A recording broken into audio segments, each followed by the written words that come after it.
Welcome to another episode in my series on mobile photography for beginners. In this episode, I will share 5 tips on how to take some great selfie images. Let's roll the intro. I'm Bellemare-Alford, and if you're like me, you have become the dedicated photographers for your friends and family, which means you're not as much inside of the images anymore.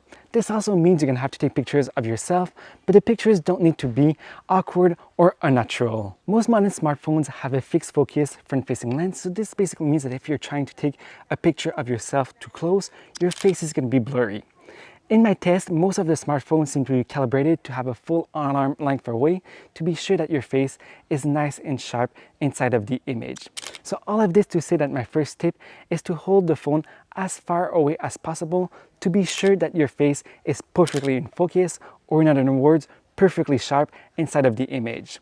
On more modern smartphones or more high-end smartphones, you might have autofocus in the front-facing lens, and in this case you don't need to be using the phone as far, because even if you keep it close, you're still going to be getting some great results. Another problem with a fixed focus lens is actually that everything in the background is also in focus, or in other words, everything in the shot is always perfectly sharp.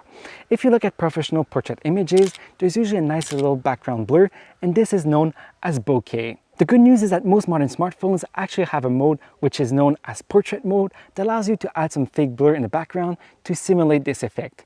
If you don't know how to access your portrait mode on your iOS or Android app, you should go check out my walkthrough for both platforms to learn how to use them.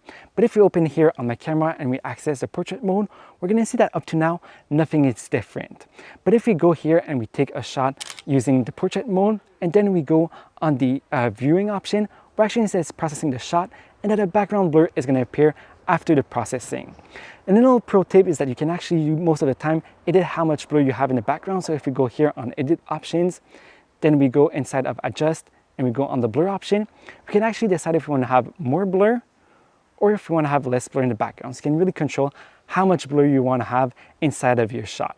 Another very important thing to note is actually that the background blur is fake blur created using artificial intelligence, so sometimes it has a hard time detecting what are the edges of your photo, which can be a problem. So the pro tip for this is actually to just take different pictures, because just changing a little bit of camera around can give you completely different results and can actually work sometimes better, just even if you just move the camera just a little bit when taking a picture using the portrait mode. My next tip to get some great selfie images is actually about the angle, and this is very important. So you want to make sure that when you're taking pictures, you have the camera at the same height as your own eyes. If you take it down too much or take it up too much, you're going to get some very unnatural looking images, because most people are used seeing you at the same height as their eyes, not lower or higher. So you want to be sure that you're at the same height as your eyes with the camera lens of your phone. If you want to be a little bit more creative, it's actually possible to still get some more creative shots, and you could turn around the camera, look away from the lens or something like that to get some much more interesting shots that people are not used seeing when taking selfie images. Another thing that is very important when we're talking about camera angles for selfies is actually that you need to look through the lens of your camera. If you're looking at the screen when taking the image, which is pretty normal because most people look at themselves when taking a selfie image, you're actually not looking through the camera lens, so it doesn't look like if you're looking at the camera when taking the shot. So for this, I usually look at the screen to compose my shot, and then I look to the camera lens when taking the shot. So this way, I'm sure that I always have my eyes that are looking through the lens, not through the screen when taking a good selfie image. This is now the part where we get a lot more creative inside of the video.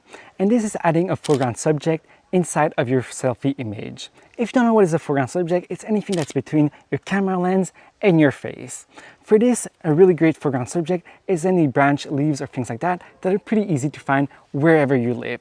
And for this, you want to take your camera, place it through the branches here to add some depth to the image, but you just want to make sure that you're not hiding your face. You don't want to have the foreground subject hiding your face.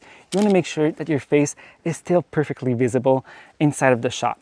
The reason why creating this is so great is it's going to add some depth to the image. You're going to have multiple layers between your face and the camera lens. And it's also great because it can make look the image like if it was somebody else taking the image and not yourself taking a picture of you. My last tip is all about the right lighting to take some selfie images. For this, you want to have some very soft light.